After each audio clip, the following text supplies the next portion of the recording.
A gente, inclusive, hoje, né, tava com um caso desse, né?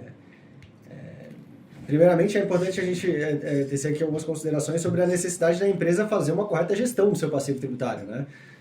Se ela deixar esse passivo tributário a descoberto, isso eventualmente vai acabar se tornando uma execução fiscal, né? Vai acabar se tornando no ajuizamento de uma ação que pode, inclusive, implicar em constrição de patrimônio, impedimento de emissão de certidão negativa de débito, enfim, em diversas consequências que podem, inclusive, impedir que a empresa continue exercendo sua atividade de forma plena, né? Então, é importante sempre analisar o passivo da empresa para entender quais são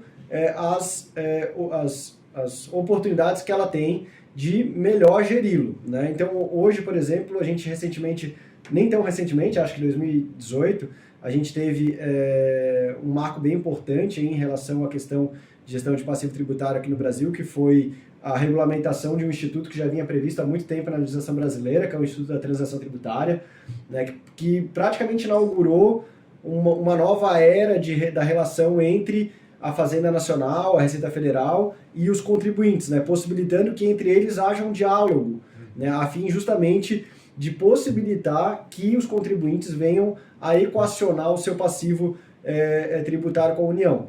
Então, é uma medida que, na realidade, ela representa um ganha-ganha, né? A União, ela acaba tendo a oportunidade de recuperar valores que, de outra forma, sequer seriam recuperados, né? Enquanto que o contribuinte, ele ganha aí uma oportunidade para gerir o seu passivo de uma forma um pouco mais controlada, né? Através, por exemplo, do pagamento desses valores de forma parcelada, com desconto.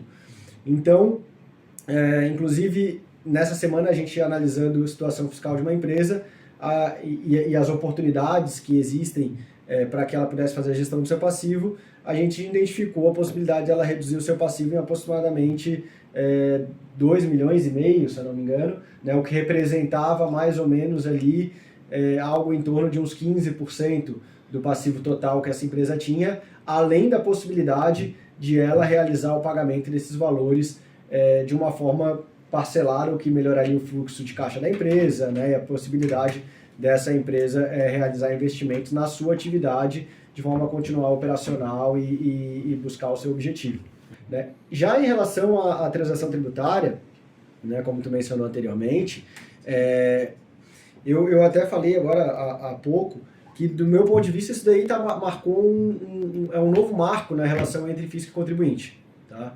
Porque ele abriu um canal de diálogo entre as duas partes que antes não existia. Essa transação. A transação. É um câmbio, é uma troca, Isso. É um acerto. A transação tributária nada mais é do que concessões mútuas, né? Rapidamente, para não se enrolar, vamos bater O foco da transação está na seguinte percepção. Geralmente a transação tributária ela visa o quê? Ela visa dívidas que de outra forma não poderiam ser quitadas. São a grande maioria das dívidas hoje em dia. Tá? Como eu falei, as execuções fiscais hoje elas têm um gargalo de 98%. Né? Então elas representam quase que a totalidade das ações que estão represadas no Poder Judiciário são execuções fiscais, justamente por conta de que o fisco não consegue realizar essa cobrança de forma efetiva. Seja porque não consegue localizar a empresa, seja porque existem milhares e milhares de recursos que retardam a finalização dessa execução fiscal, seja porque quando a empresa é encontrada ela não possui bens para saldar aquele passivo. Então a gente tem um passivo muito grande represado no Poder Judiciário atualmente. E a transação tributária ela vem justamente como uma forma de possibilitar que a União ela recupere pelo menos uma parte desse passivo que de outra forma não seria recuperado.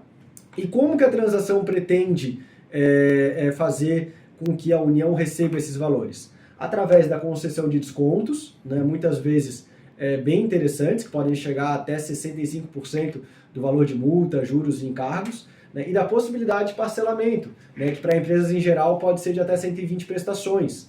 Né? Então tu pega lá um contribuinte específico que tem 10 milhões em dívida, que não seriam de outra forma pagas, né, porque a empresa não possui condições de arcar com aquele passivo. Né? E tu oferece para ele uma proposta que reduz aquela dívida dele de forma efetiva em 40%, 50%, e ainda permite que ele faça aquele pagamento em 120 vezes, Isso já torna aquela dívida que antes era impagável em algo que aquele contribuinte pode colocar no seu horizonte a fim de se regularizar.